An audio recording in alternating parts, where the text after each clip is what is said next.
Fala pessoal, tudo bom? Aqui é o professor João Gabriel. Neste vídeo a gente vai aprender aqui um pouco como é que a gente redige um laudo pericial contábil, tá? Obviamente faço aqui a devida explicação de que isso é baseado no exercício, tal, que a gente vai fazer aqui. É algo bastante simplificado. Laudos periciais eles são bem mais extensos, bem mais detalhados, mas a ideia aqui que se entenda mais ou menos como é que você faz lá, respeitando a estrutura mínima e etc., como é que você elabora um laudo, tá? Só antes da gente começar, gostaria de pedir, deixa aqui sua curtida no nosso vídeo, e se ainda não for inscrito no nosso canal, se inscreve, ativa lá o sininho de notificação, que você vai ser sempre avisado quando a gente postar conteúdo novo, tá? Então, o exercíciozinho é o seguinte, foi dada uma determinada situação dizendo que, em uma questão judicial envolvendo cobrança de dívida, você foi nomeado um perito contador para elaborar um laudo que aponte o saldo devedor de um empréstimo num processo na 10ª Vara de Bodocó, cujo autor é o Banco Silvio Santos e o réu é o senhor Zezinho de Bill. Tá? Após as diligências realizadas entre 3 e 10 de janeiro de 2017, além da análise dos autos, você coletou os seguintes dados. O valor do empréstimo foi 800 mil. A data da liberação, 1/1 de 2011. Encargos contratuais de 10% de juro composto ao ano. Vencimento do empréstimo, 1/1 de 2015. E aí o pagamento é integral do empréstimo mais juros no vencimento, tá? Outros dados são os seguintes. O processo se iniciou em 1º de junho de 2016 e você foi nomeado e iniciou a perícia em 2 de janeiro de 2017, tá? Foi visto ainda que o senhor Zezinho de Bill pagou em 1º de janeiro de 2015 120 mil reais e em 1º de janeiro de 2016 ele pagou 240 mil reais. Não houveram quesitos elaborados, então ninguém elaborou quesitos, e o juiz determinou em sentença que os encargos pós-vencimento seriam de 15% a juros simples até a data do início da perícia, tá? Então, pede-se elaborar o laudo pericial, respeitando a estrutura mínima de um laudo pericial presente na NBCTP 01. E essa estrutura mínima aqui, ó, identificação do processo das partes, síntese do objeto da perícia, resumo dos autos, metodologia adotada, relato de diligências, transcrição dos quesitos e suas respostas, tanto para o laudo quanto para o parecer, né? No caso aqui é laudo, tá? Conclusão, termo de encerramento e assinatura do perito, tá? Então isso é o mínimo que a gente tem que colocar dentro de um laudo pericial para respeitar a estrutura da norma brasileira, tá? Uma coisa importante, não precisa ser nessa ordem, desde que você coloque, tá? Não precisa respeitar a ordem em si. E outra importante é que fique claro, você pode acrescentar outras partes, tá? Então, aqui agora, pessoal, temos a resposta que eu elaborei, certo? Repito, isso aqui é um exemplo extremamente simplificado, tá? Não quer dizer que um laudo lá real vai ter 3 páginas, não é nada disso. Mas a intenção aqui é mostrar como é mais ou menos que você vai redigir o seu laudo, beleza? Então, laudo pericial contábil, inicia-se aqui dizendo, foi elaborado pelo perito tal, número do CRC tal, número do Cadastro Nacional do Perito tal, CPF tal, referente ao processo de cobrança de dívida, e aí o número do processo aqui, tá? Então, é costumeiro que a gente faça esse cabeçalhozinho no início dos laudos periciais, tá bom? Mas primeiro item obrigatório, identificação do processo das partes. Então, foi na 10ª Vara de Bodocó, processo número 0000, autor Banco Silvio Santos, réu Zezinho de Bill. Tudo isso foi dito lá na questãozinha, tá? Na vida real, na prática, você também vai colocar os advogados dos autores, advogado do réu, juiz, se for o caso também, tá? Então tem mais informações que você pode colocar aqui. Como não foi dita na atividade, a gente botou as que a gente tem, tá? Mas você pode botar, por exemplo, perito assistente do autor, perito assistente do réu, que agora é assistente técnico, né? A denominação, tá? Mas tudo que for a identificação do processo das partes, coloca aqui. estão somente essas informações porque são as que a gente tem. Mas geralmente você coloca também o nome dos advogados, dos assistentes, enfim, tá? Para a gente ter uma ideia. Outro item obrigatório é a síntese do objeto da perícia. Então, nesse caso aqui, o objeto da perícia consiste na apuração de saldo devedor de um empréstimo feito pelo senhor Zezinho de Bill entre o senhor Zezinho de Bill e o banco Silvio Santos, tá? Então, esse é o objeto da perícia, é um empréstimo compactuado entre as partes. Uma outra questão, eu preciso colocar assim, identificação, 2, síntese do objeto, não, tá? Mas ajuda bastante que você coloque, porque aí fica bastante claro que você está seguindo a norma, tá?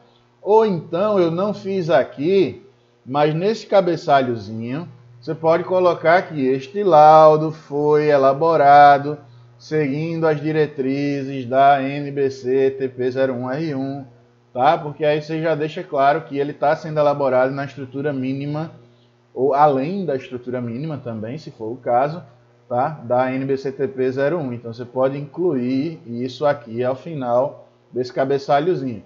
Eu prefiro fazer o seguinte, nos meus laudos eu coloco isso aqui nesse cabeçalhozinho, e ainda assim eu gosto de separar, identificando parte por parte o que é que eu estou fazendo, tá? Mas essa separação, assim, item a item, não é obrigatória, apenas é de bom tom. O que precisa é que o laudo contenha todo o conteúdo mínimo. Eu não preciso dizer, conteúdo está aqui, 2, conteúdo tal está aqui. Isso eu não preciso fazer, tá? Resumo dos autos. Como foi um exemplo bastante simplificado, o resumo aqui também tá? Então, em 1º de janeiro de 2016, o Banco Silvio Santos ingressou contra o senhor Zezinho de Bill um processo para requerer o pagamento de valor emprestado à parte ré, né, ao seu Zezinho. E em 2 de 1 de 2017, contador tal foi nomeado para perícia com finalidade de apurar o montante devido pela parte ré à parte autora. Logicamente, de novo, né, pessoal? Isso aqui, num exemplo prático, esse resumo dos autos vai ser bem maior. Porque você vai colocar aqui nesse resumo tudo que de relevante para a perícia foi acontecendo no laudo, tá? Então poderia ter, além disso daqui, né, do banco ingressor, poderia ter as contrarrazões da parte ré, né, do seu Zezinho, enfim, um bocado de outras coisas poderiam acontecer aqui, tá? E aí você teria que colocar tudo isso no resumo dos autos, tá bom, pessoal? Mas aqui é uma forma resumida para você entender o que é que vem aqui. Quanto ao relato de diligências realizadas, né, que é a busca por provas, então entre 3 e 10 de janeiro de 2017 foram realizadas diligências onde foram coletadas as seguintes informações. E aí é importante, pessoal, o seguinte, aqui, como eu disse, é uma forma simplificada, tá? Mas num laudo real, sempre que você realizar diligências, aí você vai, além de dizer o que é que coletou, você diz o seguinte, conforme documentos em anexo, e aí faz menção a qual anexo. E aí você anexa a esse laudo todos os documentos de diligência, tá? Os documentos que você enviou para as partes, solicitando documentos, datas, etc, tá?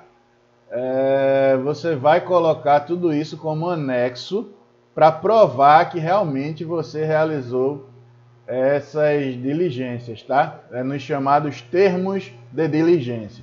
Você anexa todos esses termos, de preferência assinado pela parte, de alguma forma reconhecido por ela, tá? Mas como aqui é simplificado, eu não fiz menção a nenhum anexo que tinha esse termo de diligência, tá bom?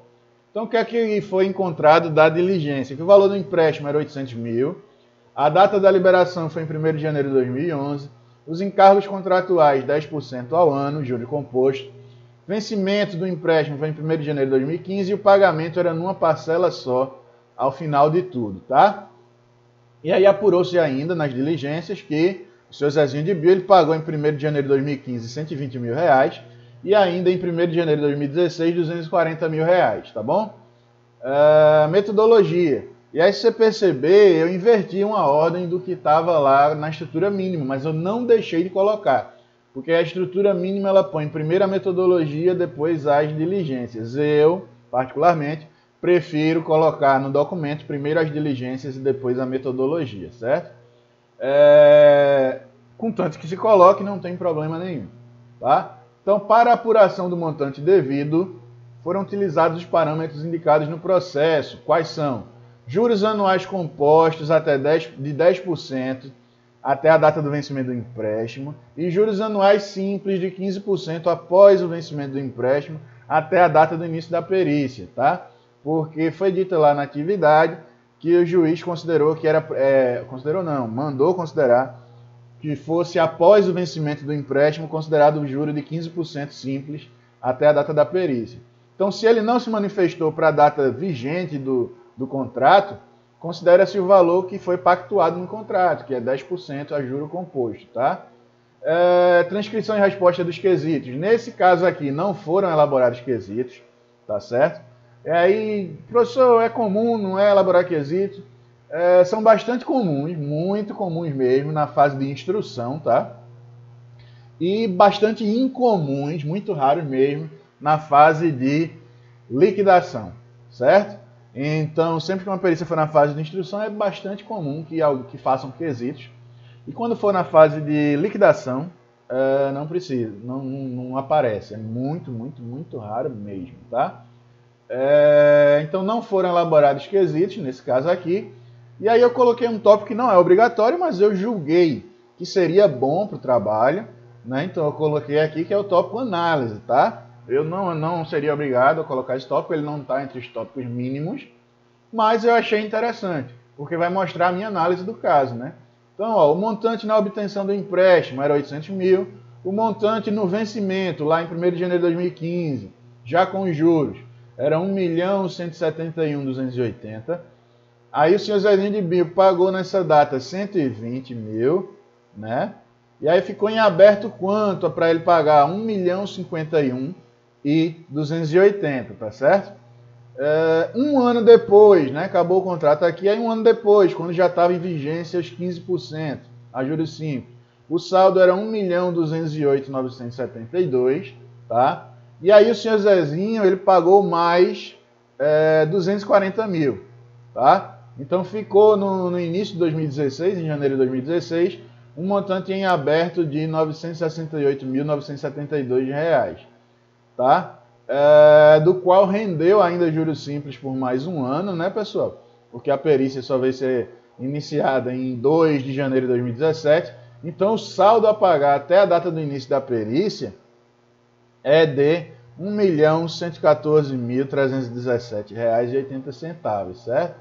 Então, achei importante incluir aqui, que é coisa que o perito pode fazer, incluir tópicos que ele considera importantes, tá? Então, eu cheguei num saldo, num montante, no valor de R$ 1.114.317,80, beleza? E aí vamos para a conclusão, né? Então, com base nas diligências realizadas e nos dados do processo, este perito conclui que o montante devedor da parte ré para com a parte autora em valores de 2 de janeiro de 2017 é de R$ 1.114.317,80. Então, esta foi a minha conclusão, tá?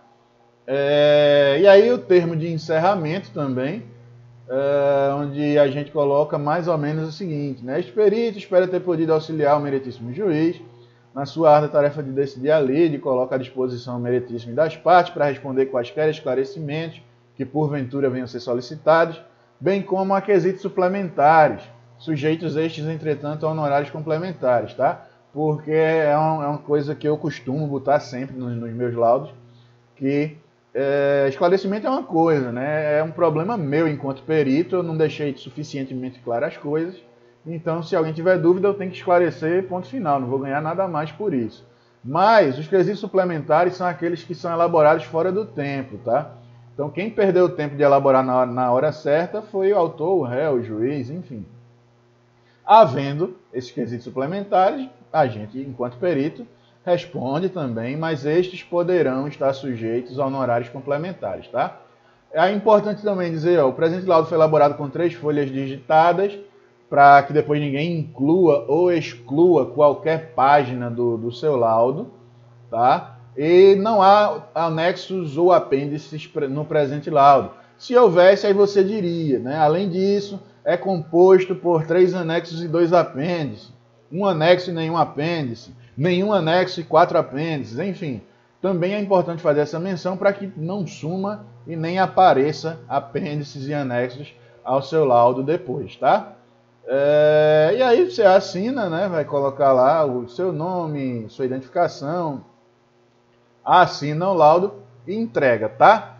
Então é mais ou menos dessa forma aí que se redige um laudo, tá certo? Obviamente, reforço, isso aqui foi um exemplo extremamente simplificado, tá, pessoal? Mas espero que tenha contribuído, que ajude vocês a entender como é que funciona a redação de um laudo, né? Como se redige um laudo, tá? Se você gostou do vídeo, deixa aqui sua curtida, tá bom? E ainda se não é inscrito no canal, se inscreve no nosso canal também. E se tem aí seus amigos que são curiosos sobre perícia, como é que elabora um laudo e algo do tipo, né?